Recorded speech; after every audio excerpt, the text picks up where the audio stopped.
Bagi Anda yang baru bergabung di channel ini, ayo manfaatkan kolom komentar untuk menyambung silaturahmi dengan menulis nama dan asal daerah Anda.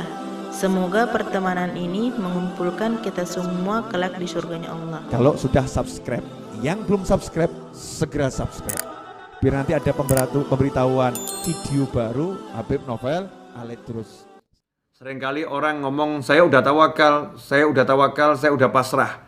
Tapi seringkali juga orang yang ngomong pasrah sebetulnya dia salah karena dia sebetulnya bukan pasrah tapi menyerah. Ya pasrah dengan menyerah itu berbeda. Orang yang pasrah optimis, orang yang pasrah setelah menyiapkan semua rencana dan menjalankannya. Itu namanya orang yang pasrah yang tawakal. Dan tawakal itu bukan di ujung. Tawakal itu bukan di akhir.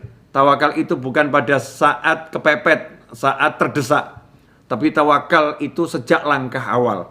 Karena arti tawakal adalah menyerahkan semuanya kepada Allah Subhanahu wa ta'ala. Maka sejak mulai melangkah dan sebelum melangkah dan tanpa pernah berhenti selama-lamanya manusia harus bertawakal, pasrah kepada Allah Subhanahu wa ta'ala. Kita akan belajar dari Sayyidina Hatim Al-Asam radhiyallahu anhu. Suatu hari seorang bertanya kepada Hatim Al-Asam radhiyallahu anhu, bagaimana cara bertawakal pasrah kepada Allah Ta'ala? Maka Hatim radhiyallahu anhu menjawab, kusadari bahwa rezeki yang telah ditetapkan untukku tidak mungkin dimakan atau diambil orang lain. Karenanya jiwaku merasa tenang.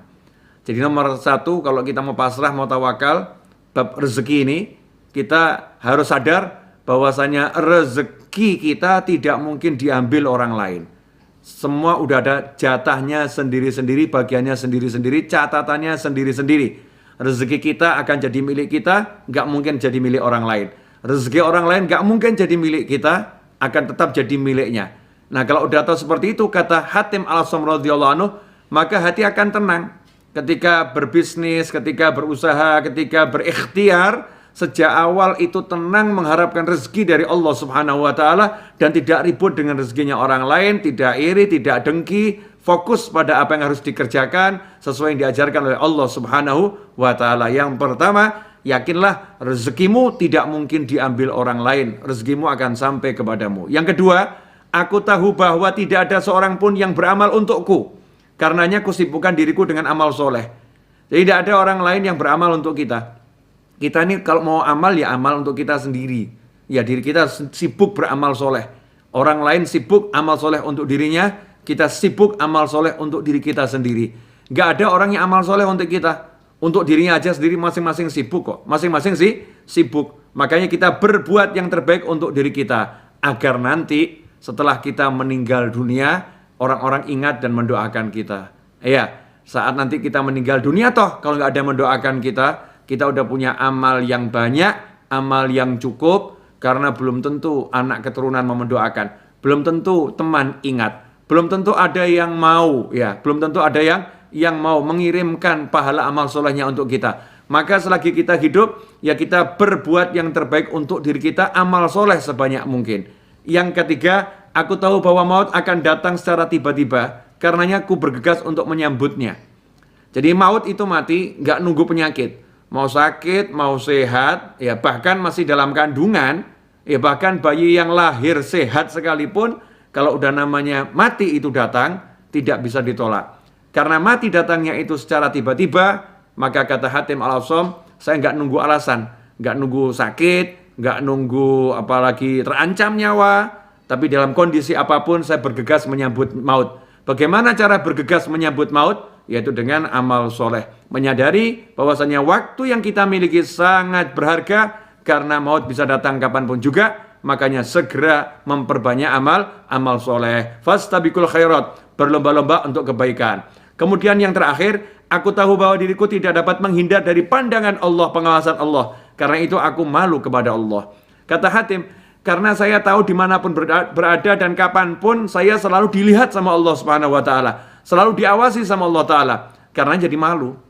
Ya malu sehingga nggak perlu ngurus orang lain. Maksudnya nggak sibuk ngomongin orang lain. Nggak sibuk teliti aib orang lain. Tidak sibuk cari cacat orang lain. Sibuk melihat dirinya yang diawasi oleh Allah Subhanahu wa ta'ala. Anehlah kita ini. Wong kita diawasi Allah kok kita sibuk ngawasin orang lain. Kita dinilai oleh Allah, kok kita sibuk nilai orang lain. Ikhwani rahimakumullah. Kalau semua yang disebutkan Hatim Al-Asam radhiyallahu anhu tadi kita jalankan, maka hidup kita akan tawakal, pasrah, tenang. Maut mau datang kapanpun kita udah siap. Gak ada orang yang kirim pahala, gak ada yang amal soleh untuk kita udah siap amal soleh. Ya, walaupun pahala yang dikirimkan orang lain setelah kita meninggal dunia akan sampai. Ya, pahalanya akan sampai kepada kita. Karena itu bagian dari doa. Tetapi kita nggak bisa berharap dari orang lain. Kita harus mempersiapkan diri sendiri. Sehingga ketika kita berusaha dalam cari nafkah, kita nggak bingung. Rezeki itu udah diatur sama Allah. Nggak mungkin diambil orang lain. Yang diambil orang, yaitu rezekinya dia. Yang sampai kepada kita, itu rezeki kita. Tentang amal soleh sebanyaknya. Karena kita harus amal soleh untuk diri kita sendiri terlebih dahulu. Kemudian yang ketiga, ya untuk masalah maut, kita harus ingat maut itu bisa datang kapanpun juga, makanya kita tidak menyia-nyiakan waktu. Yang terakhir, Allah selalu melihat kita, maka jangan sibuk melihat orang lain, sibuklah merasa diawasi oleh Allah Subhanahu wa Ta'ala, sehingga kita jadi manusia yang sibuk meneliti kekurangan kita dan memperbaikinya. Semoga yang sedikit ini manfaat dan barokah. Saya ingin mengucapkan jazakumullah khairan kepada semua teman-teman yang telah membantu saya dalam bentuk apapun, dalam bentuk doa, dalam bentuk bantu share, dalam bentuk donasi, sudah transfer berapapun itu, insya Allah berkah. Jazakumullah khairan.